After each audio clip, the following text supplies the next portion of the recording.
I'm not going to bury the lead.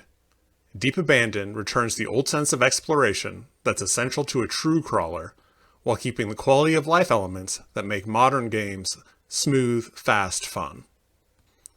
Welcome, board game soloists. I'm J. Allen Riker, horror author and board game fanatic, and this is my review of Deep Abandoned. So let's state my bias.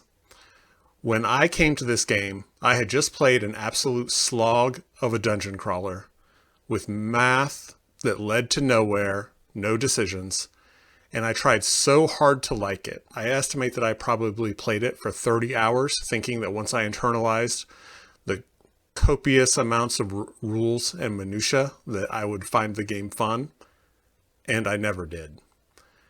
The thing is, everyone else loved it, so that I wondered if dungeon crawlers even are for me. Still, I had recently gotten Deep Abandoned through a Kickstarter. I'm a sucker for purchasing rule sets, and usually those are for miniature skirmish games. So this one that is for a real, true dungeon crawler intrigued me. And I decided to table it, even though I had recently, had a experience that had me questioning if this is my genre of games at all. And Deep Abandon was everything that other game wasn't. Fun, fast, inviting, and affordable. So let's talk about what makes a dungeon crawler. You'd think it would be pretty straightforward, but I feel like we've lost the script on this to some degree. And people are trying to go back to its roots, trying to go back to this lost sense of wonder that they had when they played these games in the 90s.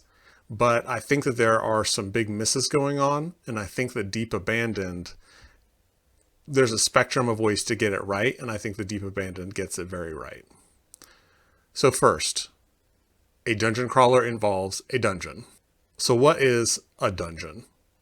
It's a confined space, corridors and rooms that funnel you through challenges that are difficult to avoid.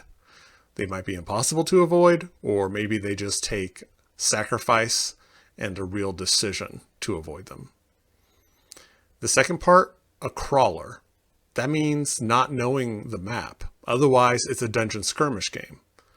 Not knowing what's on the other side of the door, being only able to see as far as your torch, and slowly creeping forward as the dungeon reveals itself, room by room, bit by bit, monster by monster, trap by trap. That's a crawler. You're not flinging yourself from one known conflict to the next in the most efficient way possible. Sure, you're trying to be efficient in a lot of games. If you aren't, you're going to die. But you can't just charge ahead by planning everything out. Modern dungeon crawlers, a lot of them wanted to become slick and balanced and full of interesting mechanisms. They wanted consistent levels of difficulty where you neither rolled through the dungeon effortlessly nor got crushed. They wanted your resources to run out just as you were reaching the end, to create a sense of tension. And so a lot of designers started pre-planning everything. That works if it's one versus many and you've got someone acting as the dungeon, acting as the opposition. For us who play solo, it doesn't work nearly as well to be able to see everything laid out in front of you. Certainly, there are some very fun games that do this, but it is a trade-off and you lose that sense of exploration, that crawling. And because of that, a number of designers who sensed that something was missing decided to kind of throw all of it out and just go back to the time when games had that sense of danger and exploration. And some of them threw out the baby with the bathwater. They brought back the exploration, but they also brought back a level of fiddliness the games were allowed in the past that hasn't been allowed in the past decade. They lost a lot of fun and interesting mechanisms that give choices in favor of just rolling to see what happens, and maybe a simulationist view on things where the more numbers that you put into it to account for our different variables, the more fun it is. And the thing is that if those things are used to widen the available choices, then I do think that that can be fun. But a lot of times it's just math for math's sake. I think that sometimes even players can confuse doing math for making decisions and may end up deciding that they no longer want to play one of these games while still thinking that they really like it, or at least not knowing what's bothering them about it. The way that Brett Nugent decided to tackle this issue, in my opinion, and I think that a lot of people when they play this game will feel the same way, I think that he isolated what really mattered, what really gave that sense of wonder and fun and thrill, and brought that back instead of just seeing the past through rose-colored glasses and rewinding the entire genre. Now, certainly, making decisions like that are going to have trade-offs. But on the whole, I feel like Deep Abandoned gets it right. It's a thrill to not know what's going to be around the next corner, what's going to be in the next room.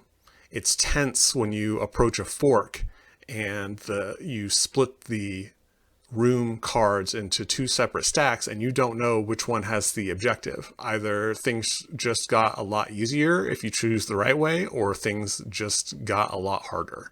But while those are things that we miss sometimes from older games, it's also a joy in Deep Abandoned to use the dice activation that modern Warhammer Quest board games popularized. It's a lot of fun. A dice pool is an easy way to have the math automatically done for you. And if you're interested in what your chances are, a lot of times you can find tables or I guess run the calculations yourself. I don't think these are the things that made dungeon crawling games feel like they'd lost something. So in Deep Abandoned, you choose from 3 or 4 different characters from 10. Most of them have very different abilities. There's also a blank sheet included to be able to make your own characters, and also your own adventures. And I would love for these games to get popular enough to have a community that made content for them. I think that's one of the best ways to get deeper into games rather than always reaching out for the next thing. So then after that, after selecting your characters, you would choose a mission of the appropriate level, matching your highest level character. Like in 4 Against Darkness, where monsters' strength matches your highest character, this keeps you trying to utilize everyone in a way to keep an even distribution of experience points. It forces you to use all the tactics that you have at hand instead of just relying on a big slugger and using maybe everyone else to heal them up and absorb shots. You take the pile of 8 room cards and shuffle them. I actually shuffle 7 of them, setting aside the objective room, and then I shuffle the objective room into the bottom half of the deck to ensure that I see at least half of a dungeon. The start of turn phase is only sometimes used. So then we get to the activation and event phase, where you roll all of your activation dice. If you get too many 1s, you roll for an event. What I love about the events is that they are specific to the location. They are not on a big shared table. So if the mission is occurring in a sewer, it's going to be a sewer-related event. If it's going on in a mine shaft, it's going to be a mine-related event. This adds a lot of flavor. As your characters get more powerful, they get more activation dice, but then this is going to increase the frequency with which you roll enough 1s to kick off an event. Events are normally negative, and so this is like a trade-off. You're getting more powerful, but then you're running into more trouble.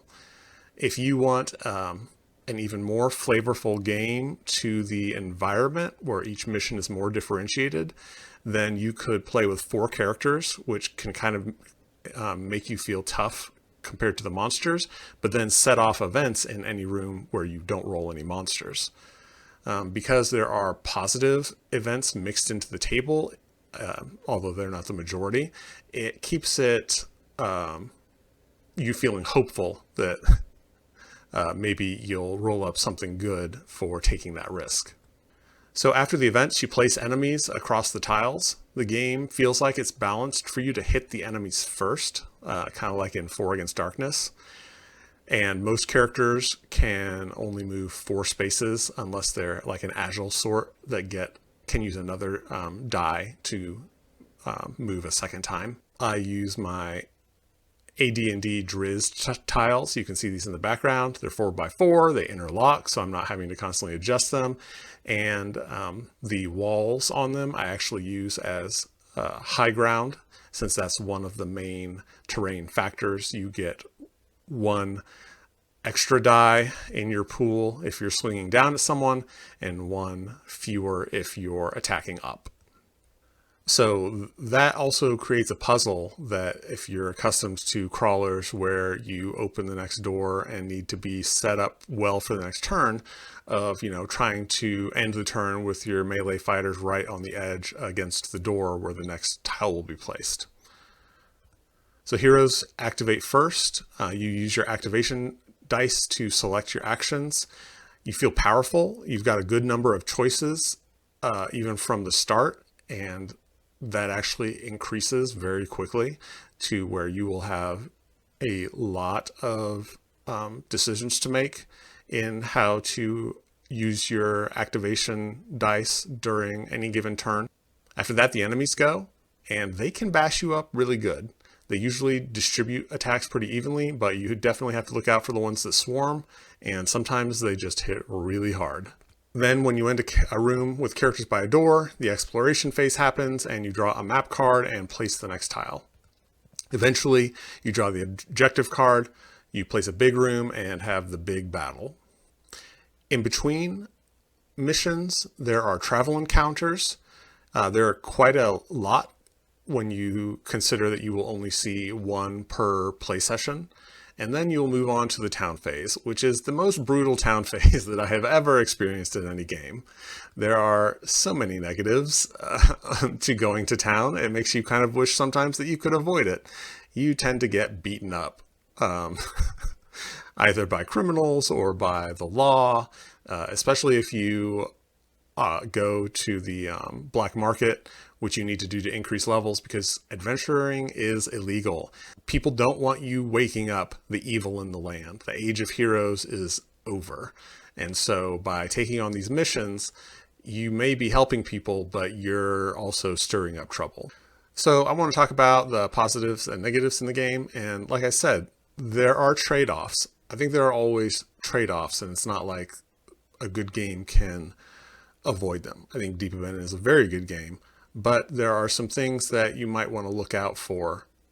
You are doing almost the same thing every mission. You're going to different locations, and the events in those locations that are specific to them will give you a different flavor. But in the end, you're going through a dungeon, working your way through, fighting the smaller monsters and encountering traps in order to eventually fight the big bad. But if you're wanting a dungeon crawler, I think that you probably signed up for this cycle, and it is a comfortable flow. So in Deep Abandoned, there is a randomness in the difficulty that is kind of, I think, inherent in the exploration mechanism, since it is just randomization so that you don't know what's coming up next. A dungeon that ends on the 5th card when you've rolled in such a way that you've mostly avoided monsters is going to be much easier than a round where you've rolled a bunch of tough monsters for 7 cards before limping into the final room to face the boss. I have had both experiences, and if that sort of, I guess, swinginess bothers you, then Deep Abandoned might not be for you. You might need the more curated experience of these dungeon skirmish games where everything is perfectly balanced. But that's what I'm saying about trade-offs. you can have the meticulously balanced experience like Gloomhaven that takes you down to the very last bit of strength that you have and down to the very last move that you have. And that is thrilling in its own right, but it is a trade-off. For me, the biggest one is that it is hard to remember everything that all of your characters can do. I typically don't have a problem multi-handing games up to 4 characters. The thing about Deep Abandoned is that your characters are just constantly evolving. They feel really powerful, and then they're constantly getting new gear and new skills. And those things don't just give you a couple of percentage points buff, they really change how you play. Unless you forget to use those skills because you're tracking them across 4 different characters. And the card doesn't have a great place to put all of those things. I run out of space on the card to scribble little notes in kind of weird corners by, say, level 5. And these are made to go to level 10. There is a full page character sheet, but it seems to me to be more organized for reference than for play. It doesn't have the little areas to put your dice. It's a lot more spread out, and honestly, it's too big for me to have on the table, even if I did want to play with it. If you have a really good memory for this stuff, then I guess it wouldn't be a problem for you. If you play with 3 characters, then it's obviously reduced. There's not scaling built into the game, and so if you want to go below 3, you're going to have to adjust that yourself. That is a problem that comes from just an abundance of great options and ways that you can evolve your character both to your liking and through chance. So it's a double-edged sword more than a true negative. And I think that the good in Deep Abandoned really overshadows these issues. One of them, which is what caused me to try out the game in the first place, is that you're just buying the rule set. You use the components that you already have for other dungeon crawlers. If you're a fan of the genre, then you probably have a bunch of different sets that you could use. This is a pretty huge bonus. Dungeon crawlers are definitely one of the more expensive genres, and they have you buying duplicate components over and over and over again. It's nice to be able to try out to play one just with an investment of rule set and the things that you already own. It's nice to get extra use out of those components. Deep Abandoned is fast, fun play, like I said, with lots of options. And yet while you do have room to make decisions, it's neither a brain burner nor brainless. I think it comfortably hits the middle zone that keeps you engaged, but has a looseness that allows for exploration and allows the game to move really quickly. I think that it seems that the designer prioritized fast play as one of the primary goals of the game. And so the game moves very briskly. The world of Deep Abandoned is not generic. It definitely has a feel. It's got a dark tone that extends to the town phase. Like I said, where you're usually getting beaten up if you don't pass your skill check. But then the monsters are mostly classic, which I think is good because you're going to want to use existing components. And even with the character classes, there's like a twisted version of a bard, so you'll be able to use your bard. There's a paladin, and you'll be able to use your paladin. Some of the sorcerers are a little strange, but there are a lot of strange looking sorcerer minis and standees, so hopefully you already have some for that. One of the biggest things that made me see this game in a really positive light is after playing this other game where I had been going through multiple big rule books and multiple player aids where things were just scattered all over the place, and tables to roll on every single round were scattered here and there. This game, for every mission, has one table of events and treasure on one side, and then a table of monsters on the other side, and it is just so easy to play. It is hard for me to overstate how refreshing this was. Even if you have a small table like I do, you can comfortably fit this game. You've got that one page that tells you about the dungeon, front and back, and then you've got one or two player aids that you've printed out and that I prop up on little card holders. And then other than that, it's the character sheets and the dungeon. That lack of fiddliness lets you concentrate on the action on the board, and it just feels very smooth in a way that a game that's trying to emulate a dungeon crawler from the 90s probably isn't going to feel. Dice activation is the primary mechanism. It allows you to use your abilities, and it's really fun.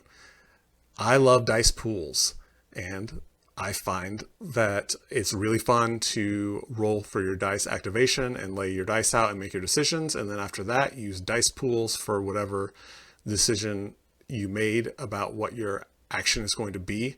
Dice pools are a very easy way to increase or decrease the chances of something without adding a bunch of math to it. And it's also just fun rolling handfuls of dice. So if you are into dungeon crawlers and you want back the sense of exploration of older games, but don't want to give up all of the niceties and quality of life improvements that have come with modern dungeon crawlers, I highly recommend that you try Deep Abandoned. You can currently get it on DriveThruRPG. You can also right now get it on a Kickstarter for Brett Nugent's newest dungeon crawler, which I have not played, called Steampunk Saga. It's running through most of February 2024, and it has a bundle of all 3 games for a very low price. The latter 3 games kind of work together. It's not officially compatible, but you can shoehorn the characters across games a little bit. I like to call it the Nuggetverse, because Brett Nugent's craft YouTube channel is called Nugget Terrain. Yeah, so I think that Deep Abandoned is definitely a game that is worth trying, and that if it lands with you, you're going to get a lot of hours of fun out of it. These rule sets for dungeon crawlers versus skirmish games, it seems maybe to be a little bit more of a challenge when you don't know what the components are to provide dungeon crawler rules. And I would be interested in hearing about any that you particularly like in the comments. I'm always looking for new rule sets to sit on my computer until I eventually get around to printing them off and trying them. And it's much easier to find miniature skirmish rule sets than it is to find dungeon crawler rule sets. So that's it from me. I hope that you have a great rest of your day and keep playing solo.